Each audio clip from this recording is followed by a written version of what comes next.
UP चुनाव में 20 फरवरी को तीसरे दौर का मतदान होना है और इसी दौर में करहल विधानसभा सीट पर भी वोटिंग होनी है, जहां से अखिलेश यादव उम्मीदवार हैं। बीजेपी ने करहल में अखिलेश को हराने के लिए एड़ी चोटी का जोर लगा रखा है। तो वहीं अमित शाह आज करहल में प्रचार करने उतरे, जबकि आज ही मुलायम सिंह यादव भी मोर्चे पर लौट आए हैं। सवाल यही कि क्या करहल में वाकई टक्कर अनुमान से हटकर है?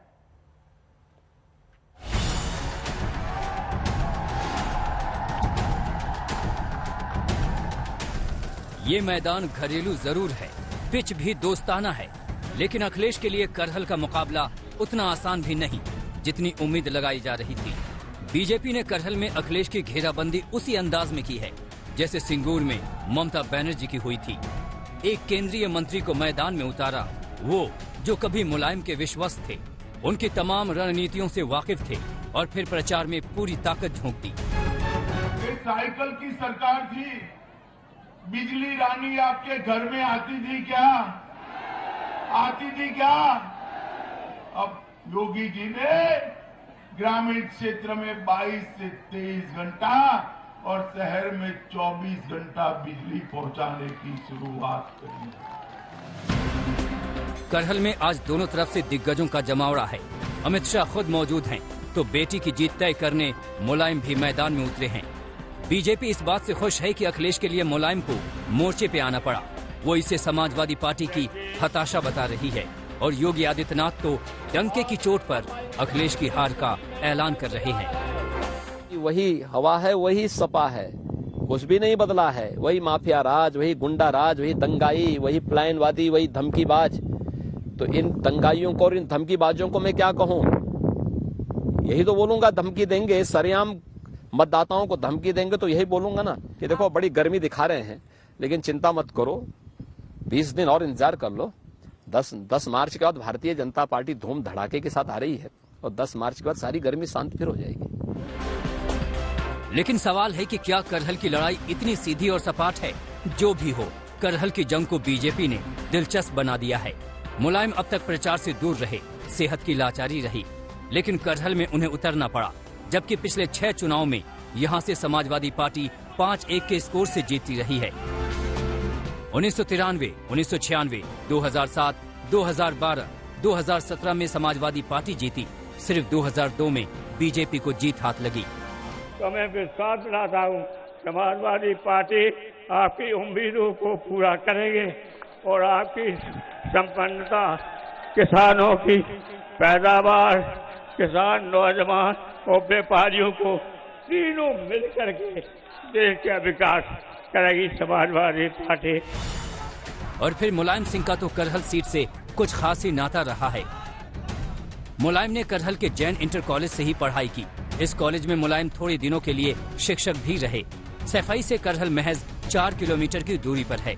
सैफई में हुए विकास से करहल को भी फायदा मिलता रहा। करहल का जातीय ढांचा भी समाजवादी पार्टी को इस सीट पर अजय बना देती है। करहल विधानसभा सीट पर कुल वोटर 3,71,000 के करीब हैं। इसमें 1,44,000 यादव हैं, यानी करीब 1/3 वोटर यादव हैं। इतने सारे समीकरण पक्ष में होने के बावजूद उम्रदराज और अस्वस्थ मुलायम प्रचार में उतर रहे हैं, तो शायद इसलिए कि समाजवादी पार्टी रत्ती भर जोखिम मोल लेने के पक्ष में नहीं है। जबकि अखिलेश हमेशा से यही दावा करते रहे कि करहल में उन्हें प्रचार की कोई दरकार नहीं। और खासकर करहल और पार्टी के नेताओं और हमारे कार्यकर्ताओं ने कहा कि अगर आपको चुनाव लड़ना है तो आप करहल क्षेत्र से चुनाव लड़िए, जहां से नेताजी ने कभी शुरुआत की थी। इसलिए पार्टी के फैसले पर मैंने कहा कि हाँ, करहल से ही ठीक रहेगा चुनाव। अगर अखिलेश एक दिन भी करहल में गुजारते हैं तो बीजेपी को इससे फायदे ही हैं। एक तो अखिलेश को अपना वक्त देना पड़ा और फिर बीजेपी को ये दावा करने की जमीन भी मिल गई कि करहल का कांटा तो फंसा हुआ है। मौसमी सिंह के साथ अभिषेक मिश्रा, करहल आज तक। तो करहल में आज ही अमित शाह और मुलायम का आमना सामना था। अमित शाह बीजेपी के लिए प्रचार कर रहे थे, तो वहीं मुलायम सिंह के बेटे अखिलेश का विकेट बचाने के लिए लगे हुए थे। देखिए कैसे चली जुबानी जंग। तो मैं विश्वास दिलाता हूँ, समाजवादी पार्टी आपकी उम्मीदों को पूरा करेंगे और आपकी संपन्नता, किसानों की पैदावार, किसान, नौजवान और व्यापारियों को तीनों मिलकर के देश का विकास करेगी समाजवादी पार्टी। आपकी जो उम्मीद है, जो आपकी इच्छा है, जो समस्या है, समस्या को समाधान के और आपकी उम्मीदों को समाजवादी पूरा करेंगे। और मैं विश्वास दिलाता हूँ कि मैं सभी मीटिंग बुलाएंगे पार्टी के लोगों की और कहेंगे कि घोर में इतनी बड़ी विशाल सभा, लाखों लोग आए, उम्मीद के साथ आए समाजवादी पार्टी में, तो उनकी उम्मीदों को पूरा करेंगे। हम आपको निराश नहीं करेंगे। ये सपा अपने आप को गरीबों की पार्टी कहती है, मगर सपा का जो एसपी है ना, इसका दो ही अर्थ है। एक एस का अर्थ है संपत्ति इकट्ठा करो और दूसरे एस का अर्थ है परिवारवाद चलाओ। परिवार का ही सोचते हैं, अपने ही चट्टो बट्टों का भला करते हैं, ना जाति का करते हैं, ना समाज का करते हैं, ना किसी और पिछड़ों का करते हैं। मोदी जी ने सबका साथ, सबका विकास का नारा देकर सभी का भला करने का यज्ञ किया। समाजवादी पार्टी क्या चाहती है? समाजवादी पार्टी की नीतियां हैं, जो हमारे किसान हैं तो किसान को प्राथमिकता दी जाए। हमारे नौजवान हैं, हमारे नौजवान इतने पढ़े लिखे हैं, आज बेरोजगारी है, नौजवान को रोजगार और नौकरी का काम होना चाहिए। ये कोई सरकार नहीं कर रही है, लेकिन आज मैं विश्वास दिलाता हूँ समाजवादी पार्टी की सरकार बनेगी तो नौजवानों को रोजगार और नौकरी का इंतजाम किया जाएगा। ये आजम खान कहाँ है आज? अरे जोर से बोलो, कहाँ है? अतीक अहमद कहाँ है? मुख्तार अंसारी कहाँ है? अगर सपा सरकार बनी तो जेल में रहेंगे क्या? रहेंगे। दूसरे ही वर्ष सैफई महोत्सव में गाना बजाना देखने आ जाएंगे भाई। अब आपको तय करना है, उनको जेल में रखना है या बेल पर बाहर निकालना है। बताओ क्या करना है? अरे भाई, ये नरेंद्र मोदी के राज में कोई बाहुबली नहीं है, भाजपा के राज में कोई बाहुबली नहीं है। उत्तर प्रदेश में है तो बजरंग बली है और कोई। सर्दी अभी गई नहीं है, गुनगुनी ठंड का मौसम है, लेकिन यूपी चुनाव में गजब की गर्मी है, क्योंकि दूसरे चरण का घमासान खत्म होते होते चुनावी तापमान 7वें आसमान पर पहुंच चुका है। योगी आदित्यनाथ और अखिलेश यादव आए दिन जुबानी तलवार चलाते रहते हैं। योगी ने 10 मार्च तक गर्मी उतर जाने की मुनादी की थी, तो अखिलेश कह रहे हैं कि बीजेपी का उत्साह तो 2 दौर के चुनाव के बाद ही ठंडा पड़ गया है। मैं पंजाब के आवाम की ओर से इन सारी पार्टियों को कहना चाहता हूं, इन षड्यंत्रों को, इस कंस्पिरेसी को, इस pre determined, pre planned malicious propaganda को आप बंद करें। पंजाब के लोग बेवकूफ बनने वाले नहीं है इस प्रोपेगेंडा में। पंजाब के लोगों ने मन बना लिया है कि इस ईमानदार जोड़ी भगवंत मान अरविंद केजरीवाल की जोड़ी को जिताना है, इन सारी बेईमान ताकतों को हराना है। इन बेईमान ताकतों को डर क्या है? इनको डर यह है कि अगर केजरीवाल और आम आदमी पार्टी की सरकार पंजाब में आ गई तो इन लोगों की सियासत की दुकानें और इन लोगों की कमाई की दुकानें हमेशा के लिए बंद हो जाएंगी। जैसे दिल्ली वाले, अब एक बार अरविंद केजरीवाल को दिल्ली वालों ने मौका दिया, आम आदमी पार्टी को मौका दिया, अब हर बार दिल्ली वाले सिर्फ अरविंद केजरीवाल जी के लिए वोट करते हैं, आम आदमी पार्टी के लिए वोट करते हैं। इन सब की सियासत की दुकानें बंद हो गई। इन्हें डर है कि अगर केजरीवाल सरकार और आम आदमी पार्टी की सरकार पंजाब में बन गई तो इनकी दुकानों पे ताले लग जाएंगे, इनकी सियासत खत्म हो जाएगी। ये डर इनको सता रहा और इस डर के चलते ये हर गंदी कोशिश करेंगे पंजाब का माहौल बिगाड़ने की। 2017 के इलेक्शन से पहले पंजाब में माहौल बिगाड़ने की ऐसी ही कोशिशें करी गई थी। इन्हीं ताकतों ने, इन्हीं बेईमान ताकतों ने वो कोशिश करी थी। आपको याद होगा कि 2017 इलेक्शन से पहले मौड़ में बम ब्लास्ट किया गया। किसने कराया वो बम ब्लास्ट? कौन ताकतें थी उसके पीछे? किसको उसका फायदा हुआ? और आज तक 2017 के मॉड बॉम्ब ब्लास्ट में इन्वेस्टिगेशन नहीं हुई, चार्जशीट दर्ज नहीं हुई। अभी तक उसके पीछे कौन था, यह सरकार ने इन्वेस्टिगेट नहीं किया। यही लोग थे, यही बेईमान ताकतें पंजाब का माहौल बिगाड़ना चाहती थी, पंजाब के समाज को बांटना चाहती थी। यही ताकतें जिन्होंने 2017 में पंजाब में मॉड में बॉम्ब ब्लास्ट कराया था, चुनावों से पहले आम आदमी पार्टी को हराने के लिए, बदनाम करने के लिए, आज वही ताकतें अरविंद केजरीवाल को आतंकवादी कह रही हैं। मैं पंजाब की आवाम की ओर से साफ तौर पे भारतीय जनता पार्टी, कांग्रेस पार्टी, प्रधानमंत्री मोदी, चरणजीत सिंह चन्नी, सबको कहना चाहता हूं, पंजाब बंटने वाला नहीं है। पंजाब के लोगों के सामने ये प्रोपेगेंडा मत चलाओ, मुंह की खानी पड़ेगी। पंजाब के लोगों ने मन बना लिया है इस बार आम आदमी पार्टी को वोट देने का। मैं पंजाब के लोगों को यह भी कहना चाहता हूं कि अगले 72 घंटे, नेक्स्ट 72 आवर्स बहुत ज्यादा जरूरी हैं। अगले 2 से 2.5 दिन में, अगले 72 घंटों में पंजाब में बहुत प्रोपेगेंडा और षड्यंत्र चलाए जाएंगे। Fake videos, fake news, fake आरोप, किसी को आतंकवादी कह दो, किसी को कुछ कह दो, पंजाब का माहौल बिगाड़ने की कोशिशें करी जाएंगी। लेकिन आप सब सावधान रहें, हम भी चौकन्ने हैं, आप भी चौकन्ने रहें। और मैं पूछना चाहता हूं, जो फर्जी वीडियो जारी कर रहे हैं, जो लोग फेक वीडियो जारी करके ये कहते हैं अरविंद केजरीवाल आतंकवादी है, मैं पूछना चाहता हूं उस शख्स से, उस कुमार विश्वास से, उन सारे लोगों से कि वो 2017 से लेकर आज तक चुप क्यों थे? अगर ऐसी कोई बात थी तो आपको चुनाव से 2 घंटे, 4 घंटे, 10 घंटे पहले इन सारी चीजों की याद आई? अगर ऐसी कोई षड्यंत्र था, ऐसी कोई बात थी, तो चुनाव से 1 दिन पहले, 2 दिन पहले आप ये बातें करते हैं। कितना झूठ, कितना प्रोपेगेंडा। मैं पूछना चाहता हूं, अगर कोई ऐसी बात थी, फर्ज करिए, तो आपने सुरक्षा एजेंसीज को क्यों नहीं बताया कि कोई शख्स है जिसके मंसूबे ऐसे हैं? आपने इंटरनल सिक्योरिटी एपरेटस जो भारत सरकार का है, उसे क्यों नहीं इत्तला किया, उसे क्यों नहीं सूचना दी? क्या आप भी इसमें शामिल थे?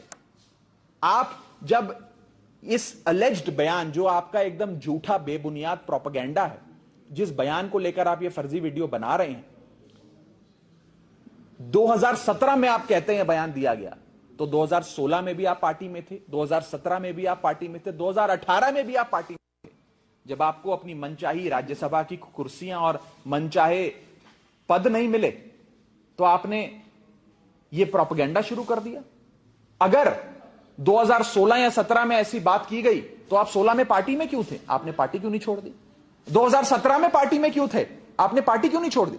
2018 में आप पार्टी में क्यों थे? आपको आम आदमी पार्टी छोड़ देनी चाहिए थी।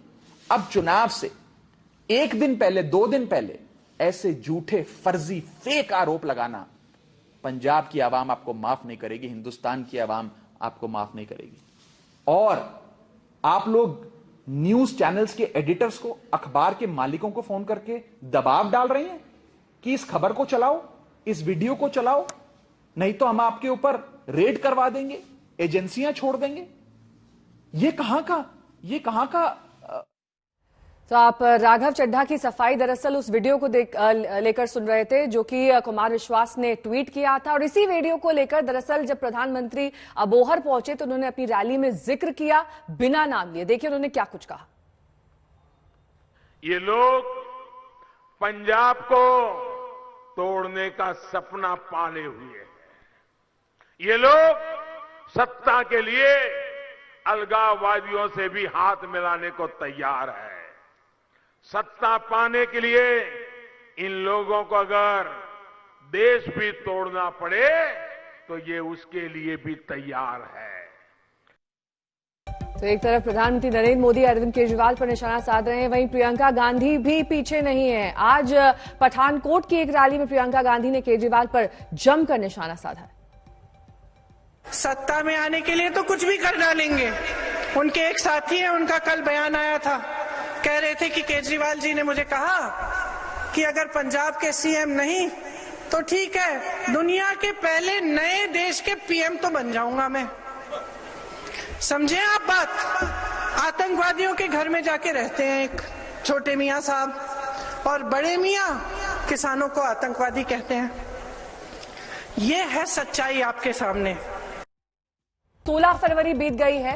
ये तारीख दरअसल इसलिए अहम है क्योंकि अमेरिका समेत कई पश्चिमी देशों ने जोर शोर से ये मुनादी पीटी थी कि इसी दिन यूक्रेन पर रूस हमला करने वाला है, लेकिन ऐसा कोई हमला नहीं हुआ। अब अमेरिका कह रहा है कि तारीख भले बदल गई हो लेकिन हमला जरूर होगा। साथ में यह चेतावनी भी दे रहा है कि अगर हमला हुआ तो अमेरिका चुप नहीं बैठेगा। रूसी राष्ट्रपति पुतिन फिलहाल अमेरिकी दावों की हंसी उड़ा रहे हैं, लेकिन यूक्रेन बॉर्डर पर उनकी फौजों की धमक जस की तस बनी हुई है। अब सवाल यही कि यूक्रेन संकट का समाधान आखिर होगा कैसे।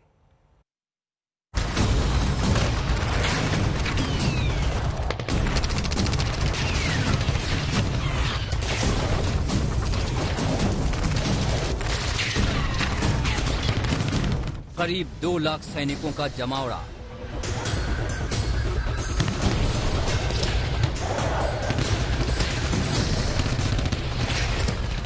आसमान में मंडराते लड़ाकू विमान।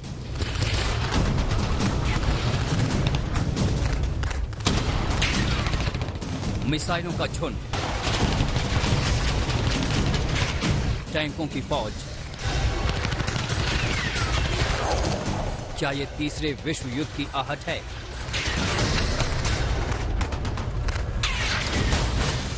रूस यूक्रेन बॉर्डर से आ रही इन तस्वीरों को देखकर दुनिया यही मान रही है कि तीसरा विश्व युद्ध बस छिड़ने ही वाला है। एक तरफ रूस है तो दूसरी तरफ उसी से अलग होकर बना यूक्रेन, और यूक्रेन के समर्थन में अमेरिका, ब्रिटेन, फ्रांस समेत कई बड़े देश। अमेरिका और उसके सहयोगी कह रहे हैं कि रूस हमला करेगा। इससे पहले ये देश हमले की तारीख भी निकाल चुके हैं। 16 फरवरी को यूक्रेन पर रूस के हमले की भविष्यवाणियां की गई, लेकिन 16 फरवरी निकल गई। रूसी फौजें जहां थीं वहीं हैं। यूक्रेन और उसके समर्थक नेटो देशों का डर भी वाजिब है, क्योंकि यूक्रेन के आसपास की ताजा सैटेलाइट तस्वीरें पुतिन के दावों से अलग कहानी बयां कर रही हैं। रूस नहीं मानेगा।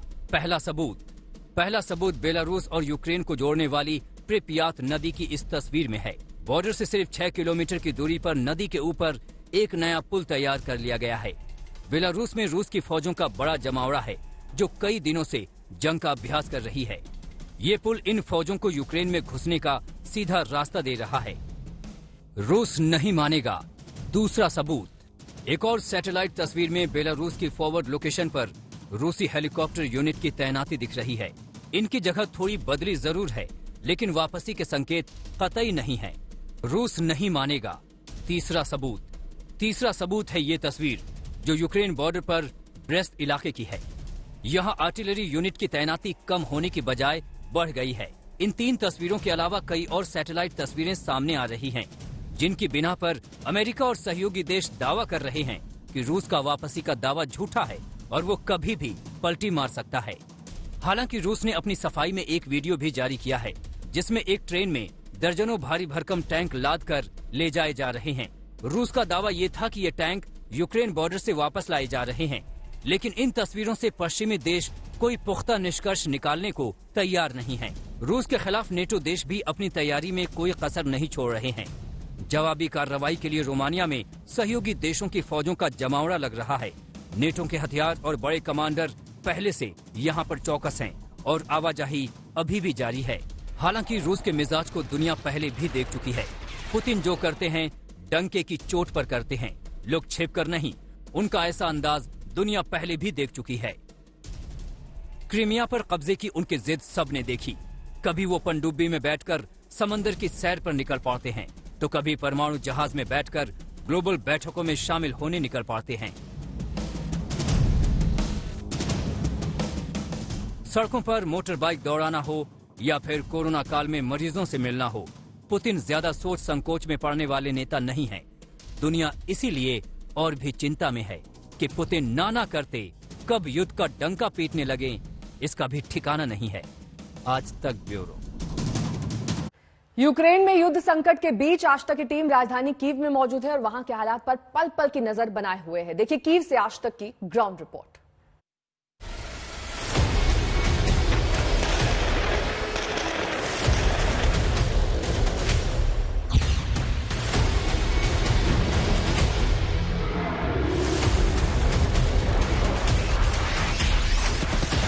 रूस और यूक्रेन में जारी तनातनी के बीच यूक्रेन की राजधानी कीव में कैसा है माहौल? जंग के खतरों को लेकर क्या सोचते हैं कीव के लोग? ये जानने के लिए आज तक पहुंच गया है यूक्रेन। ये यूक्रेन की राजधानी कीव का वो मशहूर इलाका है जो मैदान के नाम से जाना जाता है। ये है मैदान का इंडिपेंडेंस स्क्वायर। ये वही इलाका है जहां 2013 में सरकार के खिलाफ अभूतपूर्व प्रदर्शन हुआ था। What you see here behind me is the Independence Square in Maidan. It shot to limelight in 2013, in the November of 2013, during the Maidan protest movement here in Kyiv. And that particular moment changed the political trajectory of Ukraine from a Russia-centric Ukraine to a Euro-centric Ukraine. रूस Ukraine के बीच जारी तनाव से भले ही दुनिया चिंतित हो, लेकिन कीव के लोगों में फिलहाल वो तनाव नजर नहीं आ रहा है। You must be watching in the TV or reading in the newspapers about this tension between Russia and Ukraine. Do you think there's going to be a war? I think not, because we still live that life like before, and nothing. And all it's the same. So you mean to say situation sometime back and today is almost the same? Nothing has changed. Yeah. I think nothing changed in the future and now. Ukraine के लोगों का तो ये भी कहना है कि Ukraine पर रूस के हमले की कोई वजह नहीं है।